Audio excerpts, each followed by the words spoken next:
Hello there, duelists. Raye is bae, right? No point messing around, we've got Sky Strikers on the playmat today. And I'm definitely going to mess up the word Sky Striker because I'm going to have to say it about 1,000 times. A dominant force in Yu-Gi-Oh! Since their release in 2018, Sky Strikers are recently in everyone's focus thanks to the unbanning of the Searcher Engage.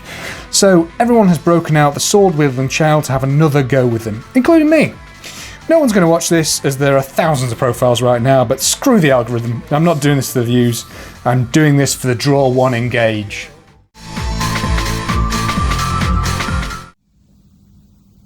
Okay, onto the monsters, which is going to be a brief section. So I'm running 3 bae, obviously.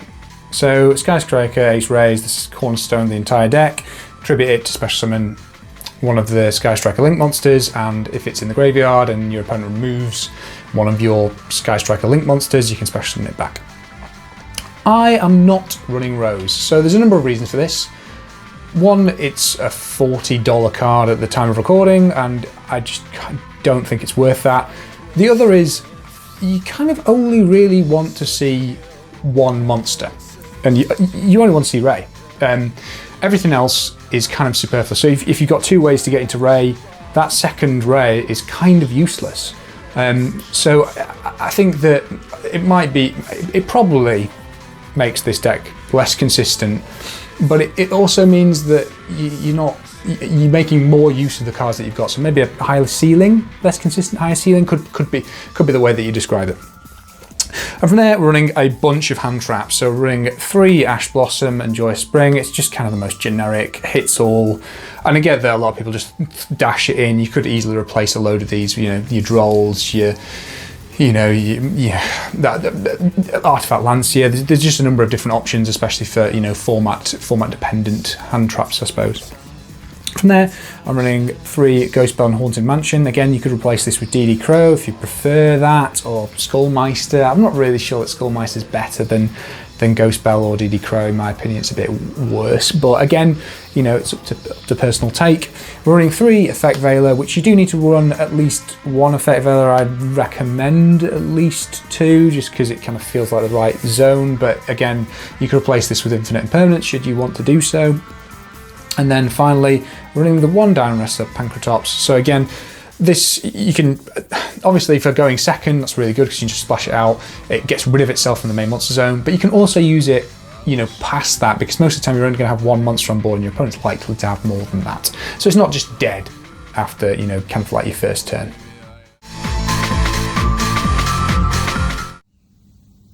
All right. And onto the spell section, where the magic really happens.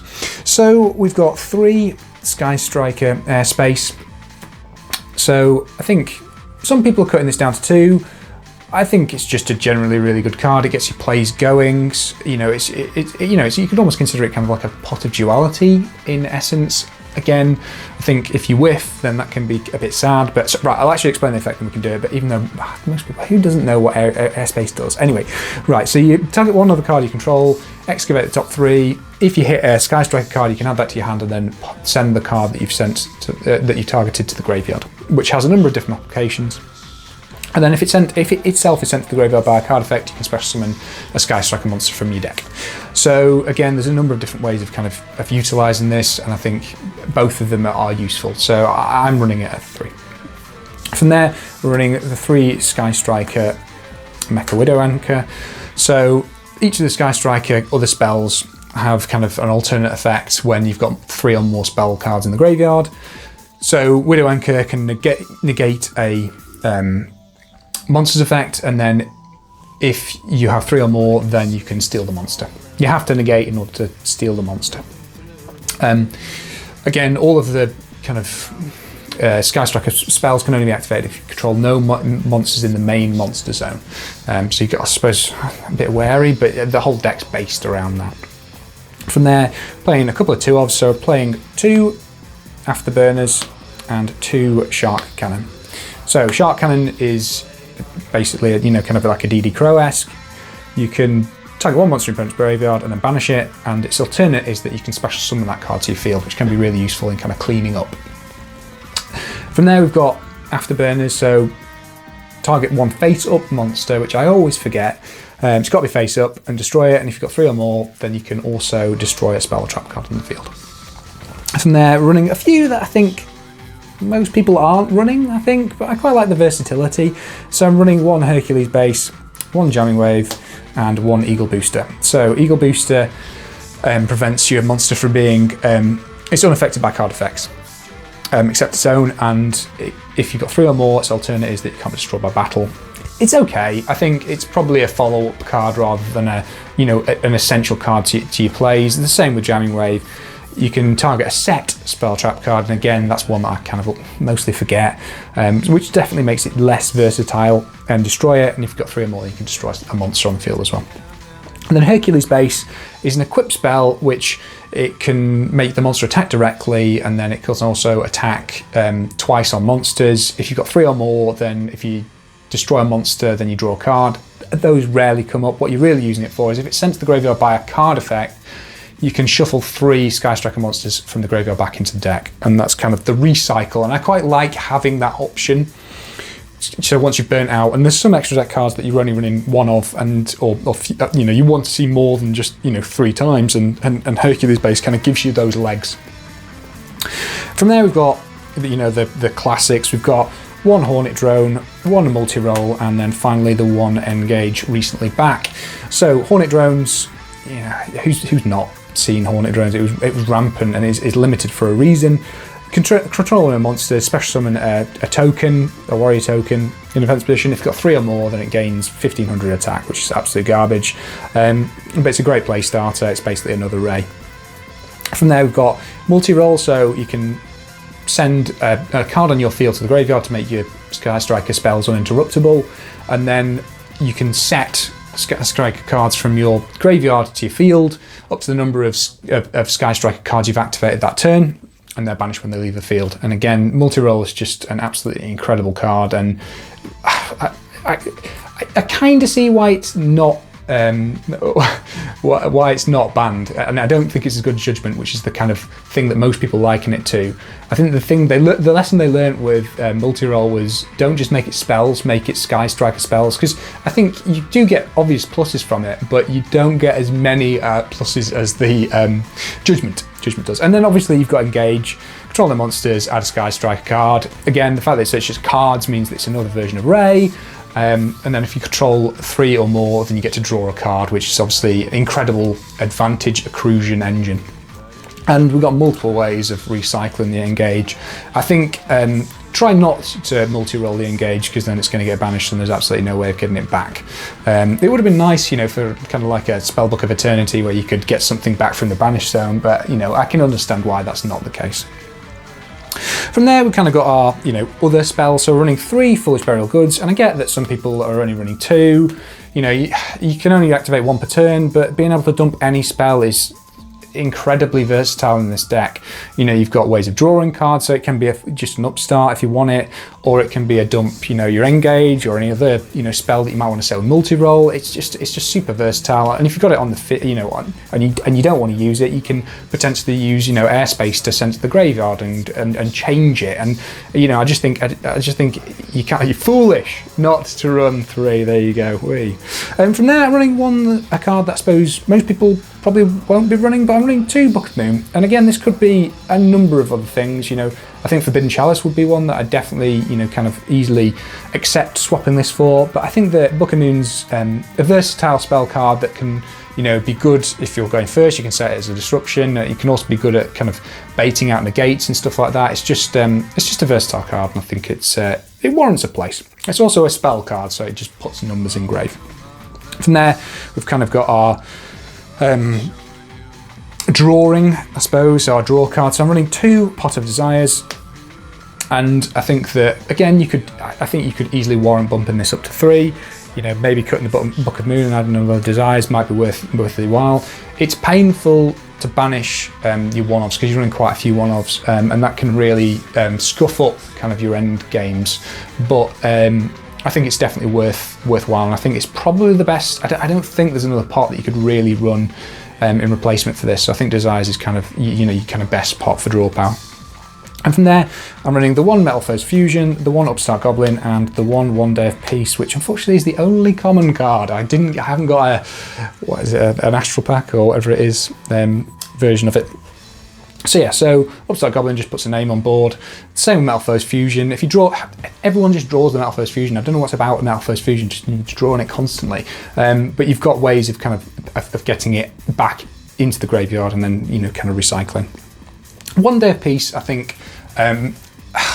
it's a bit of a rubbish card, if I'm being honest. Draw one card, but your opponent draws one card, so you're giving them advantage. But it puts numbers in grave, and it also means that if you're going first, use One Day of Peace. You've effectively, switched your turn to be going second. Obviously, you've got a chunk through a board there, but it means that you're definitely going to get the chance to kind of play. From there, I'm running a couple of searches, so running the one Terraforming to search out the airspace. Again, sometimes you see too many airspaces, but I think it's worth the price of putting a Terraforming in the graveyard. And then the one Reinforcement in the army as kind of like that final Raye. Okay, and onto the extra deck, which I'm hoping is going to be fairly brief. I'm desperate for this video to not go on to be like a monster like the previous two videos. So, says the man stalling. Right, so we're running 3 Kagari. Who isn't running 3 Kagari in a Sky Striker deck? When it's you can summon it with basically anything other than itself. When it's summoned, target 1 Sky Striker spell in your graveyard and add it back to your hand.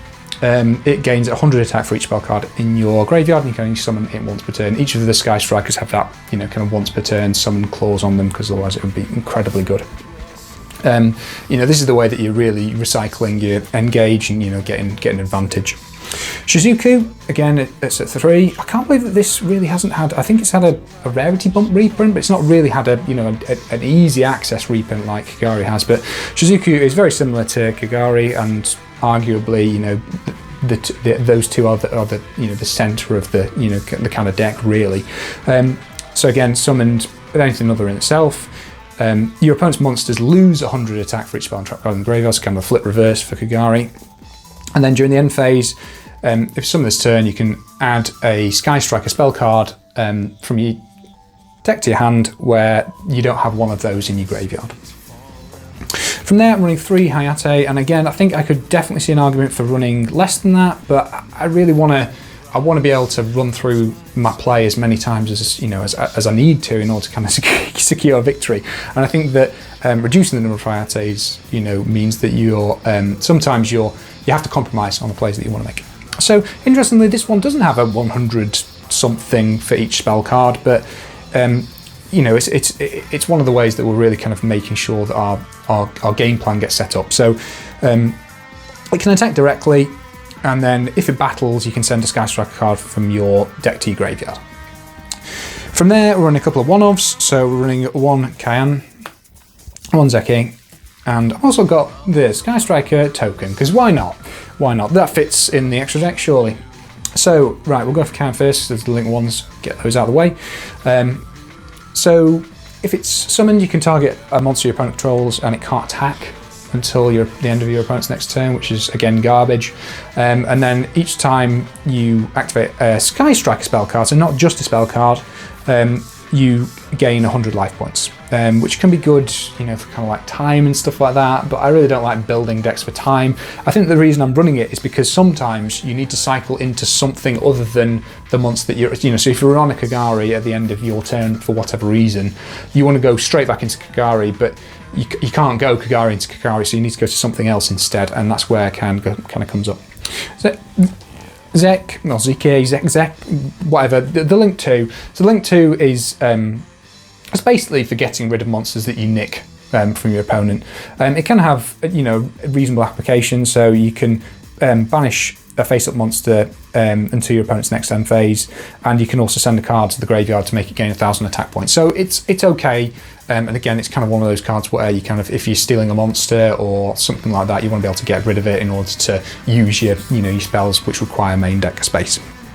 From there, I'm running the 1 Nightmare Phoenix, which I don't know. I think it's one of those things where floodgates. There's a lot of floodgates which kind of hurt this deck, and I think that Nightmare Phoenix is a decent option for the removal. I could definitely see a replacement in Ngrisu, the World Chalice Warrior kind of thing, to send him to non-target send a card from the field. They kind of do equivalent stuff. I just think that Ngrisu is a bit harder to get to.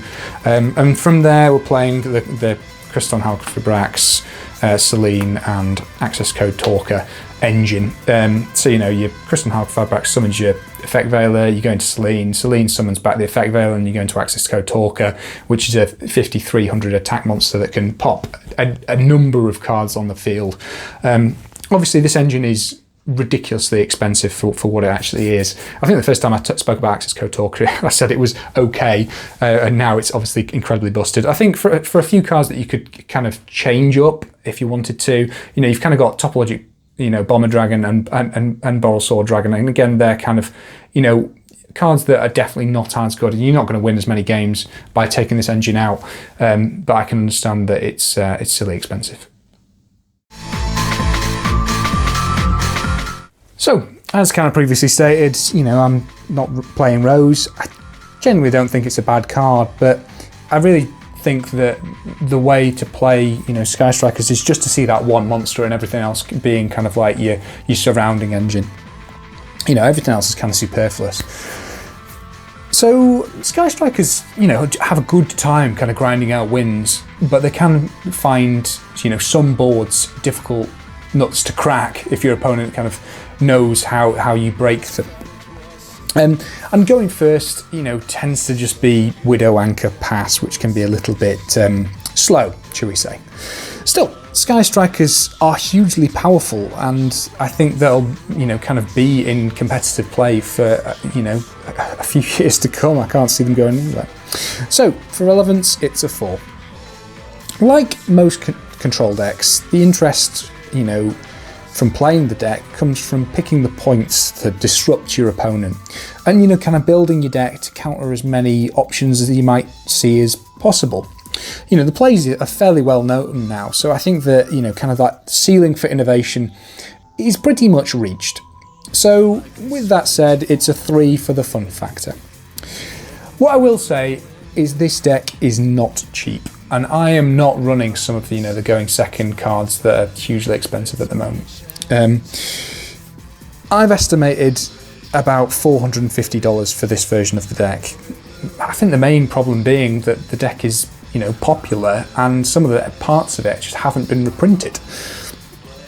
So you could definitely, you know, reduce this by, you know, trimming parts of, you know, the deck, you know, your extra deck and some of the hand traps. You could definitely run more budget options. So, are you happy to be drawing one from Engage, or just wish this whole archetype would disappear? Thanks for watching, and check out the channel for other videos.